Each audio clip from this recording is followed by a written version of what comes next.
인생은 살아가면 살아갈수록 이 만남이 중요하다는 것을 새삼 깨닫게 되어집니다. 나이가 들면 들수록 좋은 사람을 만나는 것이 얼마나 귀하고 행복한 것인지를 잘 깨닫게 되어집니다. 인생은 만남의 연속인 것을 알 수 있습니다. 어릴 때는 부모를 만나고, 젊으면 또 결혼할 상대를 만나고, 나이가 들면 자식을 만나고, 이렇게 하면서 또 주변 나와 함께 관계된 사람들을 만나는데, 만남의 연속인 이 인생 속에서 때로는 좋은 만남도 있고 좋지 않는 만남도 있고 불편한 만남도 있고 기쁜 만남도 있고 여러 가지 만남이 있는 것을 알 수가 있습니다. 어떤 경우는 그 만남 때문에 내가 버티고 일어날 수도 있는가 하면, 어떤 경우는 잘못된 만남 때문에 내 삶이 무너지는 경우도 종종 있습니다. 정채봉 작가가 있습니다. 동화 작가로 유명한 분이 만남에 대해서 시를 썼는데 언젠가도 소개한 적이 있습니다만, 그분은 5가지 만남을 이야기하고 있습니다. 하나는 꽃과 같은 만남을 이야기하고, 또 하나는 생선 같은 만남이 있다, 그런 얘기를 하고, 또 건전지 같은 만남이 있고 지우개 같은 만남이 있다, 그리고 마지막 5번째는 손수건 같은 만남이다, 이렇게 이야기합니다.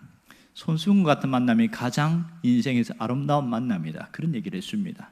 왜냐하면 땀이 날 때는 땀을 닦아주고, 내가 슬퍼서 힘들 때는 눈물을 닦아주니까 이런 만남이 최고의 만남이다, 그렇게 말합니다. 오늘 요셉의 형들이 애굽의 총리를 만나게 되어지는데, 사실 이 만남은 결코 좋은 만남은 아니었습니다. 첫 번째 만남에서는 어마어마한 트라우마가 생겼습니다. 갑자기 이 형들을 스파이로 몰아세우고 또 시몬을 감옥에 가두는 이 엄청난 일들이 일어나고, 어쩔 수 없이 양식을 가지고 다시 가나안에 갔지만, 두 번째 가나안에 가는 일은 쉽지만 않았습니다. 왜냐하면 애굽의 총리가 조건을 내걸었기 때문입니다. 막내 아우 베냐민을 데리고 오지 않으면 너희들이 내 얼굴도 보지 못할 것이고 양식도 살 수 없을 것이다, 그런 충격적인 얘기 때문에 이러지도 저러지도 못하는 상황 속에서 아버지는 베냐민을 내놓지 않으려고 하는 그런 시간들이 계속 이어지다가, 결국은 아버지가 유다의 설득에 의해서 베냐민을 내어놓게 되어집니다. 그래서 두 번째 2차 총리와의 만남을 갖게 되는데, 바짝 긴장을 하고 얼었습니다. 이전에 있었던 사건을 생각하면서 또 무슨 일이 생길까, 그렇게 긴장을 하면서 총리를 만나러 갔는데, 놀라운 일은 이전과 완전 딴판이었습니다. 전에는 아주 음하고 아주 과격한 그런 음성으로 대했는데, 두 번째는 180도 다른 따뜻하고 자유로운 음성으로 그들을 대하는 겁니다. 총리가 청지기를 미리 시켜서, 혹시 이 가나안에서 이런 사람들이 오거든 너희가 바로 곡식을 주지 말고 내 총리의 관저로 바로 가서 초청을 해서 거기에 잔치를 준비하고 있으라, 정오 때 되면 내가 가서 함께 음식을 먹도록 준비해라, 이런 얘기를 해놨거든요. 결국은 그날 정오 때에 이 애굽의 총리와의 만남이 이루어지는데, 놀라운 것은 거기서 어마어마한 잔치를 베풀어주고 아주 특혜를 주는 거예요. 그래서 실컷 잘 먹고 아주 행복한 모습으로 양식도 두둑히 챙겨가지고 그렇게 이제 가나안으로 올라갑니다. 가나안으로 갈 때에 그들의 마음은 올 때와는 정딴판이었고 너무나 기쁘고 너무나 행복했고, 야, 이제는 이 음식, 이 양식이면 우리가 여러 해 동안은 먹고 살지는 않겠는가, 그런 아주 푸근한 마음으로 서로 기쁜 마음으로 가고 있었습니다. 문제는 그 속에 얼마 후에 벌어질 일에 대해서는 아무도 예상하지 못했습니다. 왜냐하면 요셉이 이 청지기에게 특별히 지령을 내렸는데, 그들이 갈 때에 무서운 시험에 있을 것을 준비를 시켰습니다. 왜 요셉은 이렇게 가나안으로 올라가는 그 형제들을 시험하려고 했는가? 이것이 의문점이지요. 그럼 무엇으로 이들을 시험했을까요? 2가지입니다. 하나는 그들이 지금 양식을 사기 위해서 돈을 가지고 왔는데, 그 돈을 다시 각각 자루에 집어넣어서 다시 묶어가지고 보내라, 이게 첫 번째입니다. 왜 그랬을까요? 그 당시의 돈은 우리가 말하는 종이돈이 아닙니다. 화폐가 발달하지 않았기 때문에 성경에 쓰인 원어적인 돈을 보면 은으로 나와 있습니다. 은은 당시의 모든 사람들이 애국 사람 외국 사람이든지 자국에 있는 사람들이 함께 사용할 수 있는 통용 화폐였기 때문에 그걸 가지고 이제 은뭉치를 갖다 넣은 거지요. 또 하나는 뭐냐면 그 마지막 아우인 베냐민의 자루에는 특별한 걸 하나 더 넣는데 은잔을 넣으라는 거예요. 그 은술잔을 넣고 거기에 또 가지고 온 양식값을 집어넣어서 묶어라, 이렇게 시켰어요. 그래서 한참 어느 정도 갈 때까지 기다렸다가 급히 쫓아가서 그 자루를 푸르게 해라, 이런 얘기를 시킨 겁니다. 이것도 모르는 이 형제들은 신나고 즐거운 마음으로 앞으로 기대에 부푸른 마음으로 가는데 갑자기 청지기가 군사를 이끌고 와서 정지시키는 겁니다. 왜 그러십니까? 너희들이 어찌하여 도둑질을 하느냐? 다짜고짜 도둑놈으로 몰아세우는데 깜짝 놀란 것이지요. 틀림없이 이 주인의 물건을 손댄 자가 있다. 그 손댄 자가 있으면 이런 자들은 안 된다면서 우리는 그런 도둑질한 적이 없고 그런 시간도 없었고 전혀 그런 일이 없다고 화들짝 놀랍니다. 그러면서 아주 큰 소리로 누군가 만일 도둑질을 했다면 그 사람은 이 총리의 영원한 노예가 되게 하겠습니다, 이렇게 큰 소리를 친 거예요. 그런데요, 그때부터 이제 무슨 일이 벌어지냐면 이 청지기가 얘기한 게 뭐냐면 주인이 쓰는 이 점을 칠 때 쓰는 술잔, 은잔이 없어졌다는 거예요. 이게 틀림없이 너희들이 가져갔지 다른 사람 가져간 사람이 아무도 없더라. 왜냐하면 총리 관제에 온 사람들 너희들밖에 없기 때문에, 이렇게 얘기한 거예요. 자, 그러면 여기서 우리가 풀어야 되는 게 있는데, 하나는 뭐냐면 과연 총리로 있는 이 요셉이 이 은잔으로 가지고 점을 치는데 사용했느냐는 겁니다. 당시에 애굽의 주술사들이 이 은잔을 가지고 종종 점을 치는데 사용을 했거든요. 어떻게 하냐면 이 은잔에다가 이게 물을 따라 놓고 그 다음에 기름이 밑에다가 이제 기름을 깔아 놓고 은잔을 딱 띄워요. 그러면 기름이 퍼져나가는 방향이나 모양을 보고서 점을 쳤단 말이에요. 이번 일은 이 흉조입니다, 길조입니다, 이렇게 점을 치고 그렇게 한 거죠. 우리나라식으로 말하면 이 화투장을 갖고 쫙 펴놓고 때리면서 오늘 운세가 어떻다 이렇게 하는 사람과 똑같은 그런 형태겠죠. 그러면 총리인 요셉이 과연 그 짓을 했을까? 자료를 찾아보니까 이것은 그들에게 구실로 빌미를 제공하기 위해서 한 말이고, 주술사가 전문적으로 하는 일을 총리가 관여할 수 없다는 거예요. 그러니까 결론적으로 보면 이 총리인 요셉이 그렇게 점을 친 건 아닌 것 같고, 그 술잔을 아마 총리의 권위적으로는 얼마든지 구입할 수 있었고 그냥 달라고 해도 줄 수 있는 그런 상황이었던 것 같아요. 값은 많이 나가지 않았는데 특별히 자기가 쓰는, 주술사만 고유로 쓰는 이런 은잔들이 있었어요. 이거는 누구도 건드리지 않는 그런 일이 있습니다. 또 하나는 왜 이 은잔을 가지고 이 형제들에게 미끼를 삼아서 그들 볼모를 잡으려고 했느냐는 거예요. 다른 것도 많은데 하필이면 은잔이냐는 거예요. 그것은 모든 사건을 이 도둑질한 것이 아닌 것을 최소화하고, 그리고 사건은 극대화시키려는 의도가 있습니다. 자, 은잔이 의도하는 게 뭐예요? 딱 하나밖에 없는 유일한 겁니다. 그리고 이것을 훔쳤다는 것은 그 주인의 인격을 모독하는 일이고, 그 주인의 모든 것을 그 베푼 호의를 다 무시하는 그런 엄청난 행위가 되겠지요. 그러니까 작은 것을 통해서 크게 확대시켜서 극대화시키는 그 사건으로 은잔을 사용했습니다. 누구에게 은잔을 집어넣었을까요? 베냐민에게 집어넣었습니다. 그러면 왜 이 요셉은 베냐민의 이 배낭에다가 거기다가 은잔을 집어넣게 했을까? 지극히 의도적이죠. 아주 의도적입니다. 그러나 이는 표적 수사가 아니라는 것을 그렇게 하기 위해서 제일 첫 번째 형인 르우벤부터 시작해서 이 자루를, 마대 자루를 하나씩 풀어나가는 겁니다.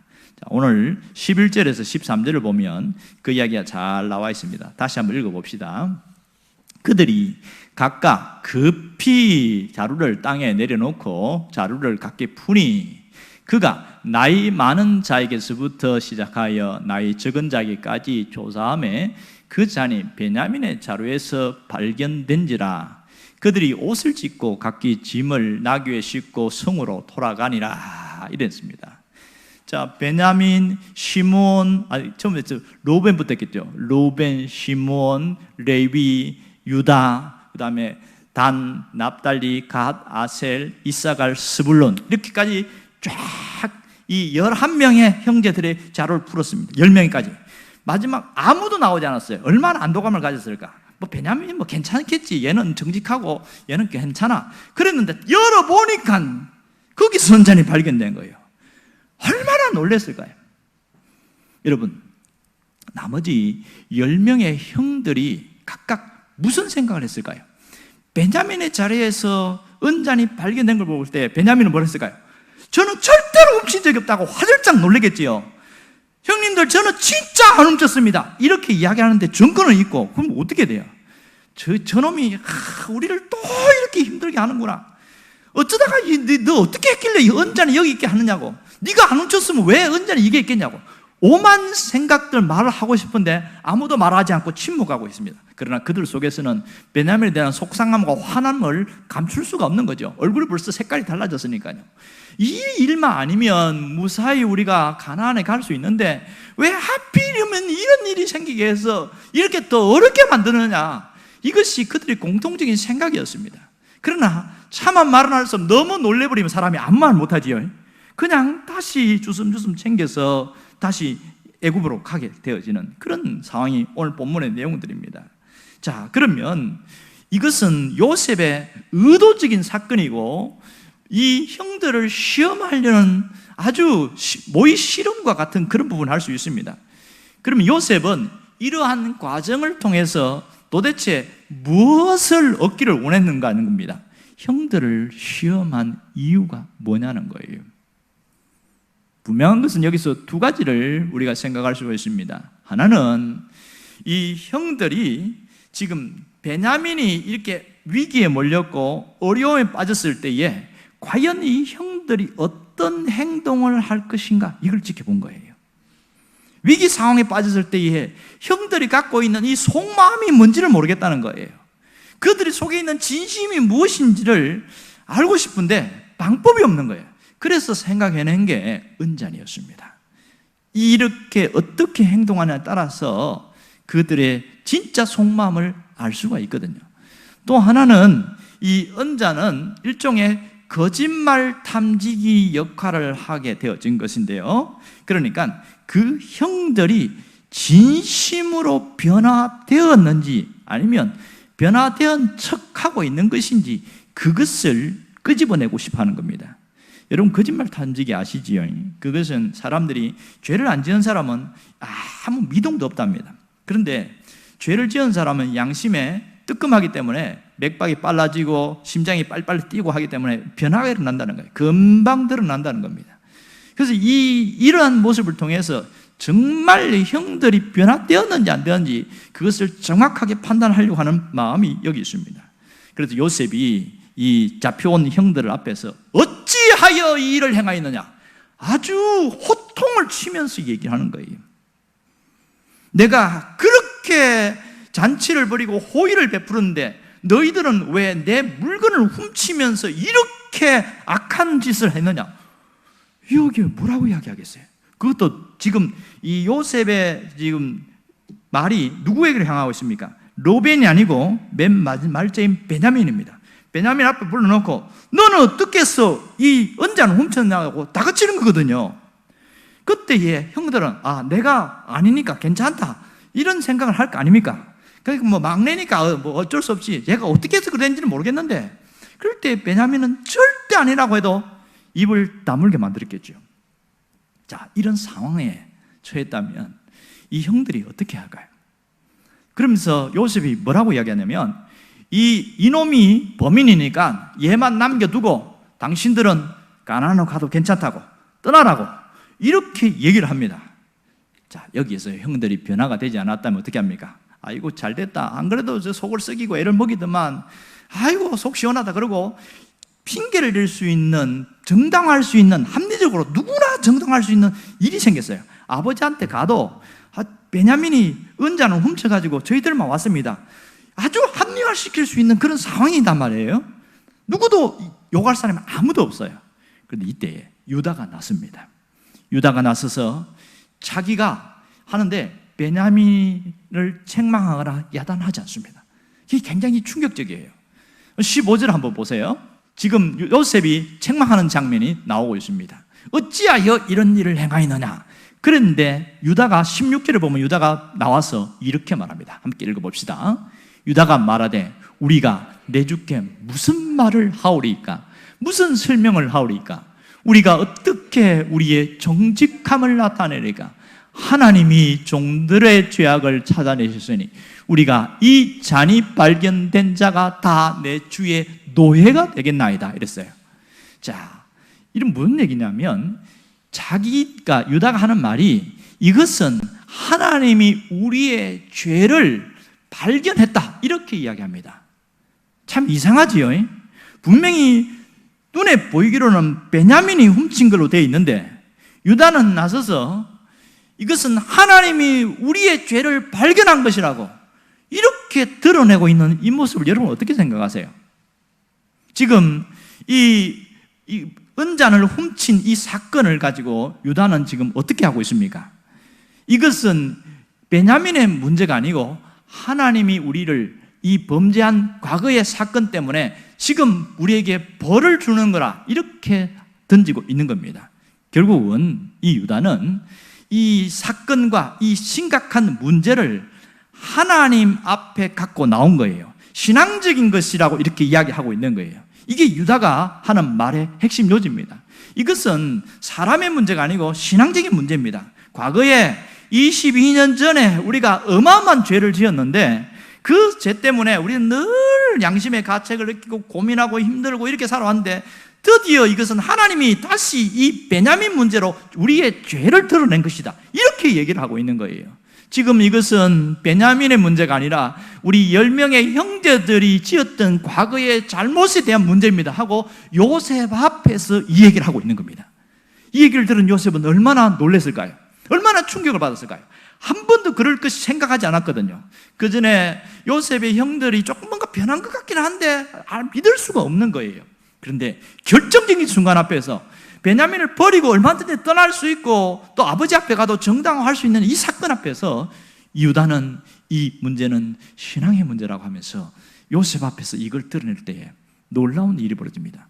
이 사건의 결정적인 역할로 요셉은 그동안에 응어리졌던 한켠의 그 힘든 부분들이 상당히 많이 마음에 치유가 되고 회복이 됐을 거예요. 이 형들이 정말 변화되었다는 것을 오늘 여기 여실히 드러나고 있거든요. 이야, 이것은 사람의 문제가 아니고 이것은 환경의 문제가 아니라 하나님에 의해서 역사하시는 거구나. 우리의 죄를 드러내는 거구나. 이렇게 끌고 나는 것을 보고서 놀라운 일이 일어납니다. 자, 보세요. 하나님이 또 다른 죄를 적발하셨다. 종들의 죄악을 찾아내셨다. 그 말을 보면 유다가 20년 동안 얼마나 양심의 고통을 겪었는가 하는 것을 잘 알 수 있습니다. 단순히 처음에는 동생이 미워서 이렇게 했는데 결국은 시간이 지나면서 보니까 아버지가 거의 20년 동안 완전히 그냥 절망의 상태에서 그렇게 기진맥진하는 것을 우리가 큰 잘못을 저질렀구나, 우리가 함부로 이런 행동을 했구나 이렇게 생각하게 되어졌고, 그래서 아버지가 베냐민을 싸고더라도 아무 할 말이 없는 거예요. 이제는 지금 똑같은 상황을 만들었지요. 요셉이 베냐민에게 죄를 밀어 세우면서 똑같은 상황으로 세웠을 때에 이제는 이 형들이 어떻게 반응하냐, 그것은 굉장한 사건이 될 수 있습니다. 그들은 정말 이 문제 앞에서 자신의 잘못을 시인하는 것을 잘 봐야 됩니다. 오늘 이 사건과 현장 속에서 하나님께서 우리에게 무슨 말씀을 하려고 하시는 것일까요? 어떠한 사건이나 어떠한 문제가 생길 때에 이것을 신앙적인 방법으로 해결하라고 주님이 말씀하고 계십니다. 우리는 반대로 하려고 하죠. 뭔가 신앙적으로 풀기보다는 여러 가지 환경과 현실과 상황, 그것에 대한 것으로 반응하고 그것에 대해서 머리를 싸매고 있으면서 화를 내고 막 그렇게 속상해하는 경우가 굉장히 많습니다. 여러분, 신앙적으로 풀라는 것이 뭔지 아세요? 그것은 하나님 앞에 갖고 가라는 겁니다. 이 문제를 하나님 앞에서 풀어내라는 거예요. 그래서 하나님 앞에 갖고 왔을 때에 이것을 어떻게 할 것인지 그 다음에는 그때 결정하라는 겁니다. 도망을 가든지 아니면 견디든지 아니면 부딪혀가지고 그냥 자존심이 상하든지 그 하나님 앞에서 이 문제를 가지고 와서 그걸 해결해 나가라는 거예요. 그런데 많은 사람들이 이런 원칙을 가지고 신앙생활을 한다면 정말 달라질 겁니다. 신앙생활을 하면서도 우리가 살아가면서 나타나는 사건과 문제를 점점 세상적인 방법으로 그동안 살아왔던 그 방식으로 살다가 보니까 변화가 일어나지 않습니다. 이것이 하나님 앞에 문제를 해결하는 이것이 삶의 원칙이 되어지면요, 놀라운 변화는 뭐냐면 주변 사람들이 갖고 있는 오해나 편견이 완전히 없어집니다. 저 사람 정말 달라졌네. 이것이 오늘 우리가 살아가는 방법의 한 부분이라고 생각할 수 있습니다. 오늘 우리는 어떤 문제가 생길 때 어떻게 반응합니까? 정말 실타래처럼 꼬인 문제, 어떤 작은 한 문제 때문에 계속 엉켜가지고 어려움을 당할 때 어떻게 반응하느냐는 겁니다. 대략 사람들은 한 4가지 정도의 어떤 반응이 나오는데, 하나는 어떤 일을 하면서 늘 마음 졸이는 사람이 있어요. 이거 어떻게 돼? 이렇게 되면 안 되는데 자꾸 안 좋은 것을 생각하면서 이렇게 가는 사람이 있어요. 그런 사람들에게 탁 터지면 내가 그럴 줄 알았어, 이렇게 나옵니다. 부정적인 사고를, 의식을 갖고 있는 사람은요, 탁 터지면 내가 그럴 줄 알았다, 이렇게 튀어나오면서 에이씨 이러면서 온갖 말이 튀어나오지. 또 하나는 재수가 없으려니까 모든 것을 재수가 있니 없니로 끌고 나가는 사람이 굉장히 많습니다. 일반 사람들 중에는 그런 말 많이 하죠. 뭔가 했을 때 잘 안 되면 재수가 없어서 내가 이런 일이 생긴다고. 우리는 그런 말 하면 안 됩니다. 왜냐하면 이건 철저한 비신앙적인 거거든요. 재수가 있니 없니는 무슨 뜻입니까? 운에 맡긴다는 거잖아요. 운이 있고 없고 그런 얘기란 말이에요. 그러니까 모든 것이 운명론적이에요. 내가 운명이 이러니까 안 좋은 일이 생기고, 재수가 없는 게 아니고 그냥 내가 실수해서 생긴 일이에요. 그걸 그냥 인정을 했는데 재수가 없다고 하면 내가 잘못한 게 아니고 이 운명이 내 상황이 안 좋게 흘러가게 되는 거니까 이렇게 나가는 사람이 있습니다. 또 하나는 정당화시키는 사람이 있어요. 자기의 잘못을 정당화시키는 거. 그것이 뭐냐면 자꾸 탓을 해요.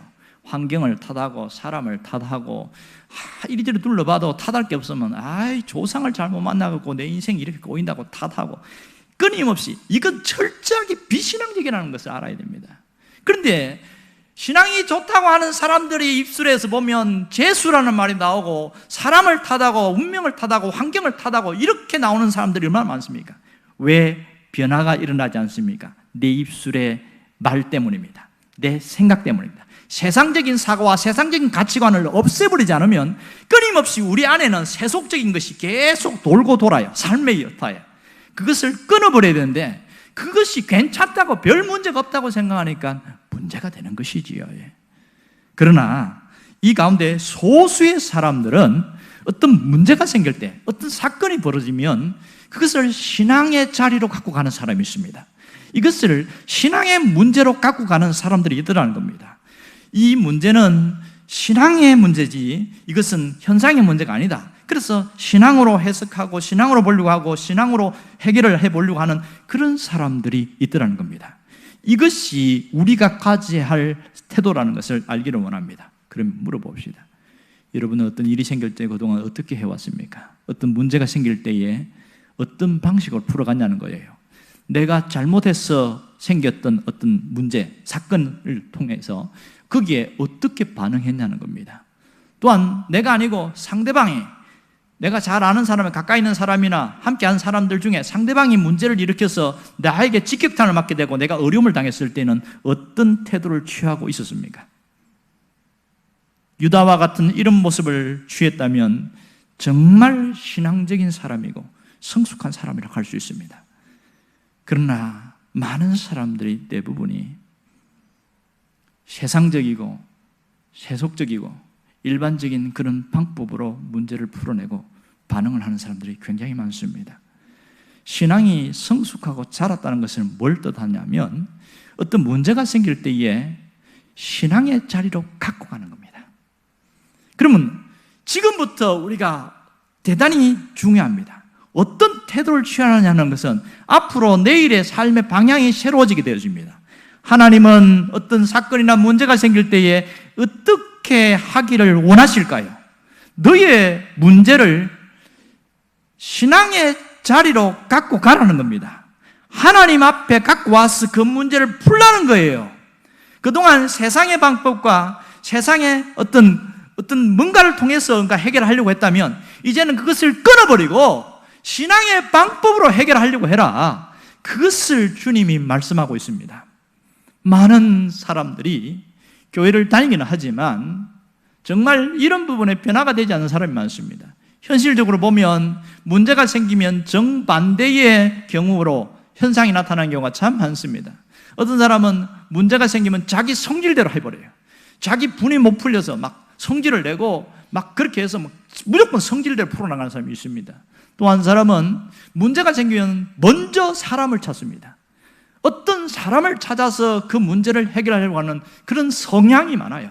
문제만 생기면 사람을 찾아요. 그래서 전화번호를 찾고 누르고 이게 먼저예요. 그런 사람도 있고요.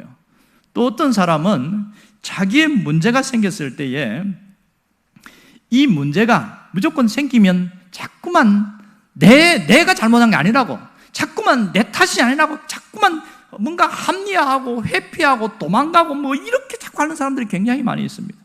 그건 내가 잘못한 게 아니라고.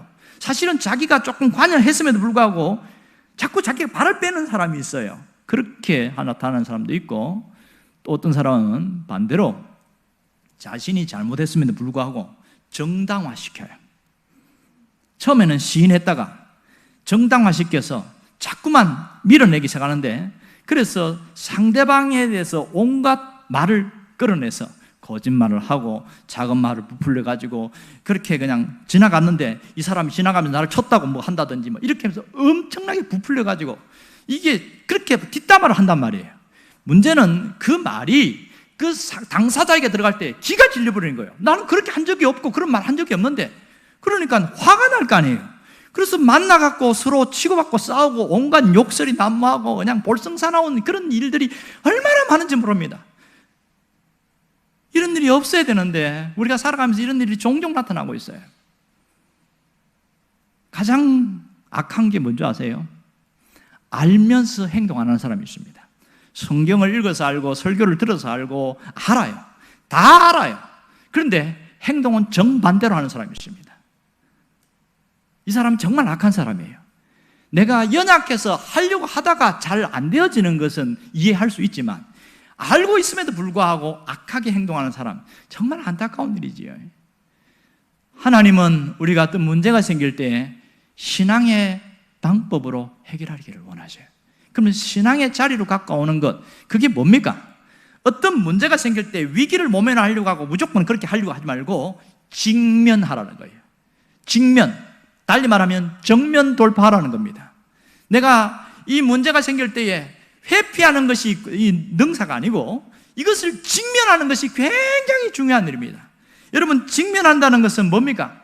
믿음을 가진 사람들은 이 현실 문제, 내 문제에 대해서 내가 당한 일이니까 어떻게 하든지 이것을 풀어나가는데 신앙의 방법으로 풀어나가는 방법으로 직면을 한단 말이에요. 환경의 문제나 상황의 문제가 아니라 현실적인 문제는 반드시 직면해야 됩니다.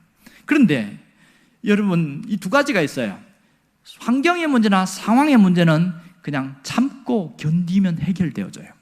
여름에 어마어마하게 더워서 땀을 줄줄 흘리고 여름만 되면 늘 막 힘들어하는 사람이 있습니다. 이런 사람들은 참고 견디면 가을이 오고 겨울이 옵니다.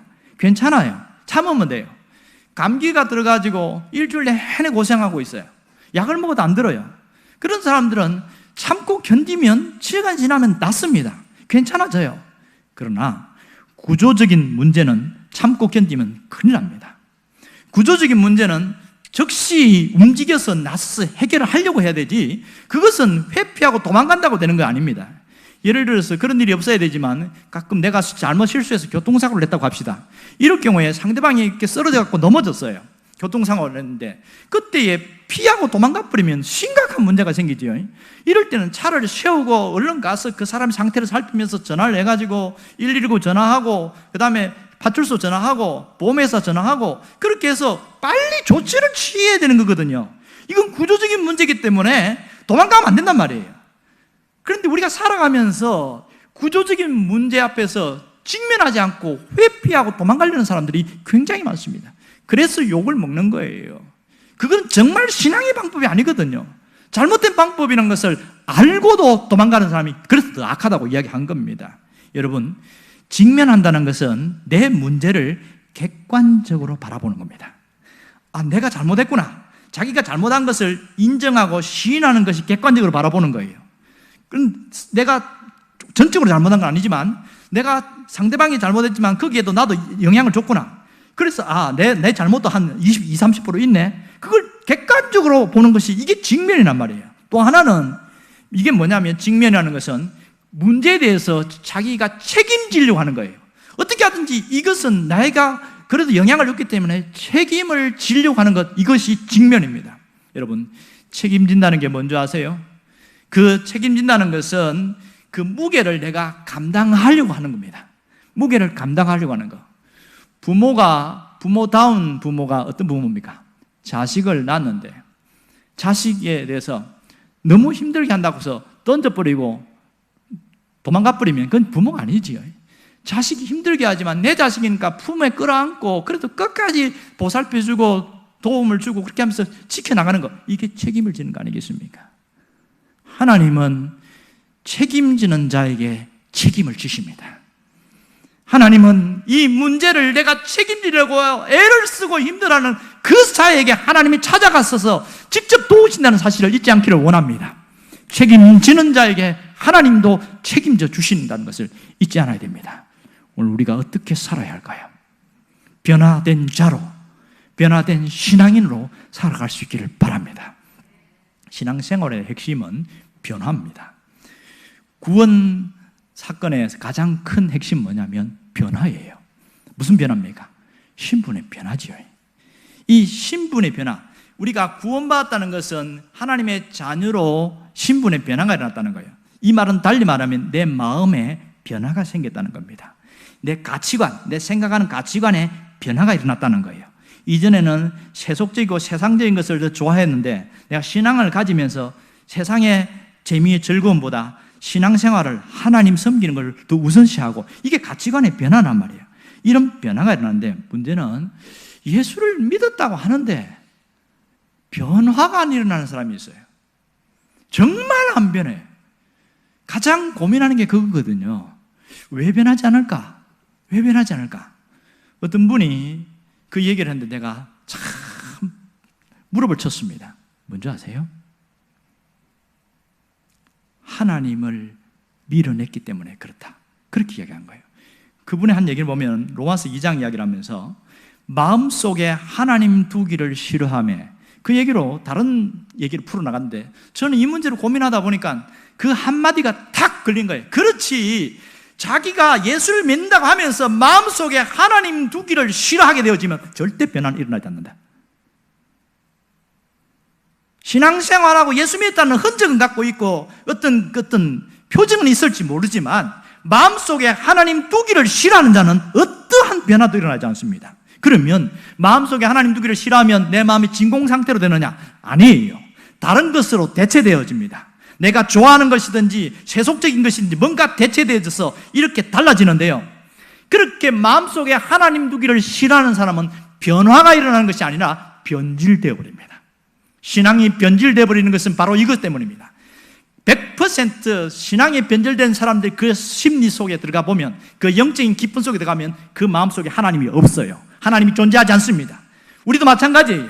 내가 하나님을 믿는다고 하는 내가 마음속에 하나님 두기를 싫어하는 그 순간부터 변질의 현상들이 나타나기 시작하는 겁니다. 그러나 반대로 마음속에 하나님 두기를 좋아하는 사람들은 어떤 현상이 생기냐? 하나님 두기를 좋아하는 사람은 주인이 바뀌어 있어요. 주인이 바뀌어 있다고요. 내가 주인이었다가 주님이 그 중심의 주인으로 딱 계시더라는 겁니다. 이게 달라진 면입니다. 정말 세상의 것이 주인이 되어졌는데 이제는 주님이 주인이에요. 이전에는 돈이 주인이었는데 이제는 주님이 주인이에요. 이렇게 바뀌어 있어요.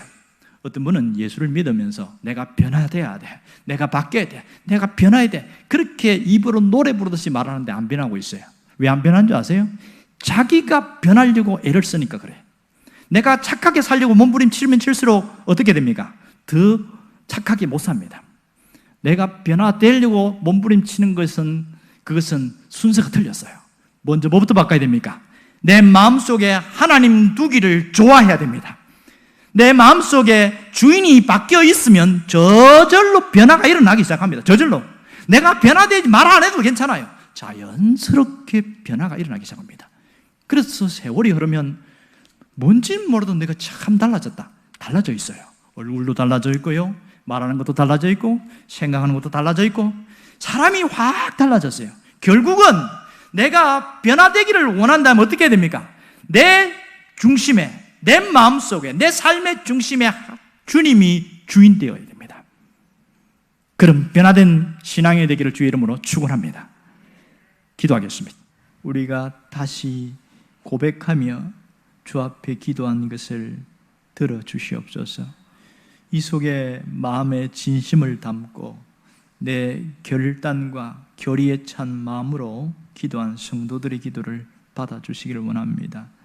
이렇게 기도하고 찬양하면서도 때로는 연약해서 또 실수하고 또 넘어지지만 우리의 방향은 분명해지기를 원합니다.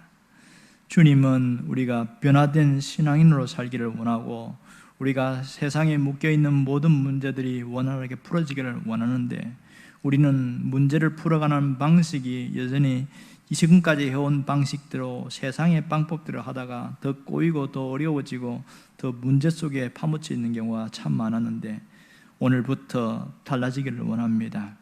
모든 것을 신앙의 자리로 갖고 오게 하시고 하나님 앞에서 풀어나가게 하여 주옵소서. 하나님은 살아계시기에 우리가 이런 방식으로 풀어나갈 때에 유다처럼 하나님이 우리가 그렇게 나아갈 때 하나님이 놀랍게 역사하심을 기억합니다. 주님, 모든 성도들이 주인 삼은 모든 것을 버리고 온전히 주님만 주인으로 섬기고 살아가기를 원합니다. 그런 삶이 계속 반복되게 하여 주옵소서. 이제는 우리의 삶의 방식이 완전히 달라지게 하여 주옵소서. 내가 예배당에 있든지 가정에 있든지 일터에 있든지 내가 살아가는 그 중심과 방식은 동일하기를 원합니다. 이렇게 살아가기로 결단하고 그런 삶을 사는 자에게 하나님이 귀히 여기시고 그 삶 속에 하나님의 놀라운 역사가 있기를 원합니다. 이전과 다른 방식의 하나님의 역사가 나타나게 하여 주시옵소서. 보이지 않는 하나님이 보이는 하나님으로 체험되기를 원합니다. 모든 성도들이 변화된 신앙인으로 살아가게 하여 주시옵소서. 예수님의 이름으로 기도합니다. 아멘.